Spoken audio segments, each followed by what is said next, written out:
नमस्कार, मैं हूं रजत अवस्थी और आप देख रहे हैं इम्पैक्ट भारती।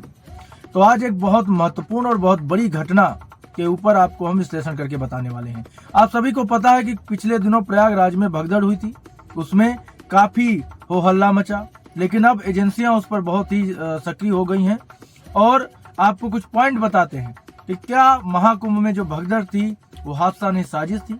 क्या एटीएस के रेडार पर 10,000 से ज्यादा संदिग्ध हैं?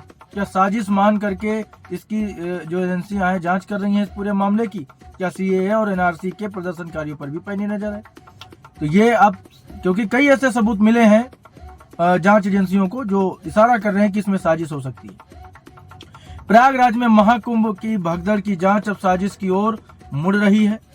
यूपी और केंद्र सरकार की एजेंसियां इसे हादसा नहीं साजिश मान करके अब इसकी जांच कर रही हैं। यूपी में राष्ट्रीय जांच एजेंसी यानी NIA, anti terrorist squad ATS, special task force यानी एसटीएफ और लोकल इंटेलिजेंस यूनिट यानी एलआईयू के रेडार पर 10,000 से ज्यादा लोग हैं। इससे सबसे ज्यादा सीएए और एनआरसी के प्रदर्शनकारी भी इसमें हैं। महाकुंभ में इनमें से कई का मूवमेंट मिला है। जांच में ऐसे गैर हिंदू हैं जिनके सोशल मीडिया अकाउंट पर महाकुंभ को लेकर निगेटिव कमेंट भी किए गए हैं या फिर उन्होंने गूगल और यूट्यूब पर महाकुंभ को बहुत ज्यादा सर्च किया। इनकी भूमिका की भी जांच एटीएस और एसटीएफ कर रही है। 18 जेलों में कैद पीएफआई सदस्यों से भी पूछताछ की जा रही है।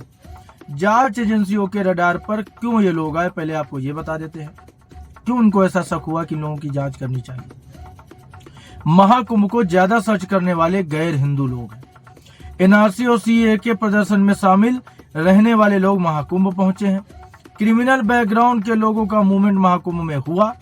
सोशल मीडिया पर महाकुंभ को लेकर निगेटिव कमेंट करने वाले लोग हैं। गैर हिंदू लोग जो कुंभ से लाइव हुए। सरकार के खिलाफ प्रदर्शन में शामिल लोग रहे। एसटीएफ के एक अफसर ने इस मामले पर जब बात की तो उन्होंने नाम नहीं छापने की शर्त पर बताया कि महाकुंभ में 45 करोड़ लोगों को आना था, बड़ा आयोजन था, इसलिए महीनों पहले से खुफिया एजेंसियां इसमें एक्टिव थी। महीनों पहले से इंटेलिजेंस ने सीएए एनआरसी के प्रदर्शनकारी, क्रिमिनल हिस्ट्री, प्रदेश सरकार के खिलाफ बड़े प्रदर्शन करने वाले लोगों को पर भी इनपुट दिए थे। इसके आधार पर यूपी के 1 लाख से ज्यादा लोगों का वेरिफिकेशन भी कराया गया। उन्हें समझाया गया और मैसेज दिया गया कि महाकुंभ के दौरान प्रयागराज की तरफ मूवमेंट न करें।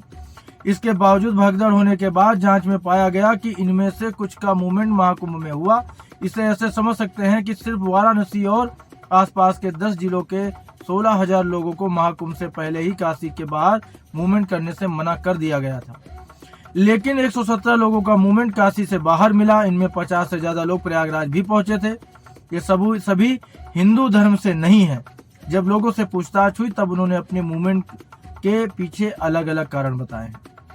ये वही लोग हैं जिनकी पुरानी क्रिमिनल हिस्ट्री है, एनआरसी सीएए के प्रदर्शन में शामिल रहे हैं, सोशल मीडिया पर महाकुंभ को लेकर निगेटिव कमेंट किए, यूपी सरकार के खिलाफ अलग अलग वक्त पर प्रदर्शनों में ये शामिल रहे हैं। जिस नजरिए से और जिस जानकारी के साथ हम आपको ये खबर बता रहे हैं, कोई भी चैनल बताएगा नहीं आपको, क्योंकि यहाँ पर थोड़ा सेक्युलरिज्म आ जाता है ना सबका। तो ये पूरी ओरिजिनल डिटेल है जो हम आपको दे रहे हैं। जांच एजेंसियों ने मेला क्षेत्र में लगे 600 सीसीटीवी की फुटेज देखी, इसको फिल्टर किया गया। इस काम को यूपी पुलिस की 8 टीमें कर रही हैं, 8 टीमें। उसके बाद face recognition system social media platform पर पोस्ट देख करके संदिग्धों की पहचान हुई। इसके बाद जांच एजेंसियों ने 10,000 से ज्यादा लोगों को नोटिस भेजना शुरू कर दिया। इनमें 30% लोग गैर हिंदू समुदाय के हैं। एटीएस ने यूपी के बाहर के संदिग्धों का डेटा मध्य प्रदेश, राजस्थान, बिहार, पश्चिम बंगाल और असम के गुवाहाटी समेत 9 राज्यों की पुलिस को भी भेजा। एजेंसियों के पास संदिग्धों के मोबाइल नंबर और सोशल मीडिया अकाउंट के एड्रेस भी मौजूद हैं। तो ये बड़ी जानकारी और बड़ी अपडेट है आपके लिए। इस समय एजेंसियां जिस तरीके से इस समय जांच में लगी हैं, वह उन सब चीजों से थोड़ा सा इस समय ये माना जा सकता है कि इसमें साजिश बहुत बड़ी हो सकती है, जो सामने आ सकता है। महाकुंभ को लेकर एटीएस, एसटीएफ और एनआईए ने जांच के लिए बड़ा डोजियर तैयार किया है। इसमें सीए, एनआरसी, पीएफआई के अलावा एटीएस और आर्मी इंटेलिजेंस द्वारा पकड़े गए संदिग्ध एजेंट भी शामिल हैं। यूपी या देश के विभिन्न जगहों से पिछले 6 महीने में पकड़े गए एजेंटों की जेलों में पूछताछ की जा रही है। सीएनआरसी में केंद्र सरकार के खिलाफ विरोध करने वाले कुछ लोग जेल गए थे। जेलों से उनका डेटा निकलवाया जा रहा है। उनसे 1-to-1 पूछताछ भी की जा रही है। वाराणसी में ही ऐसे 70 लोगों को डेटा सामने आया है।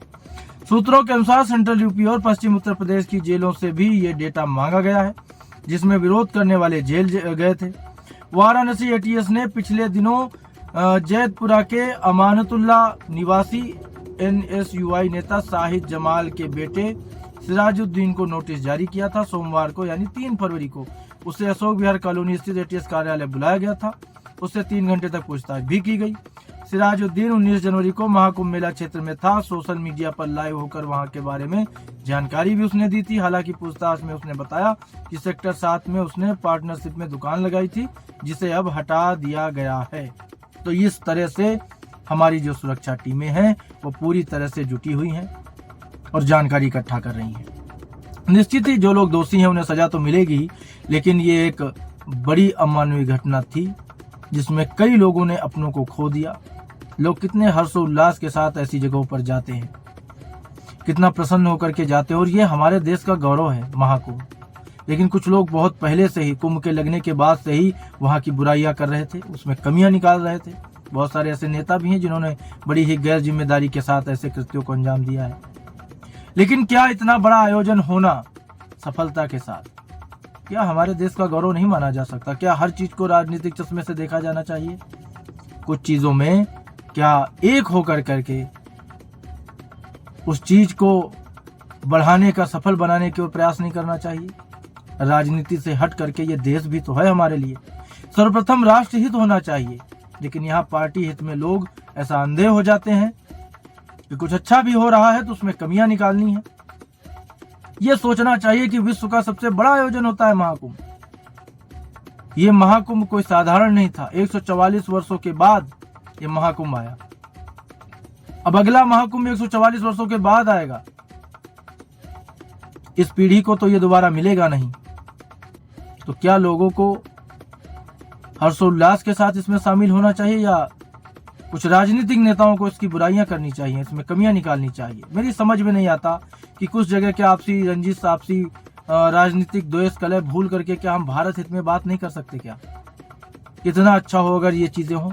चुनाव के समय ठीक है, हम अपना प्रचार कर रहे हैं, हम कुछ भी एलिगेंस लगाते हैं, सुनते हैं, लेकिन चुनाव के बाद क्या कुछ बढ़िया आयोजन होता है तो हम मिल करके उसको सफल बनाने के लिए सहयोग नहीं कर सकते?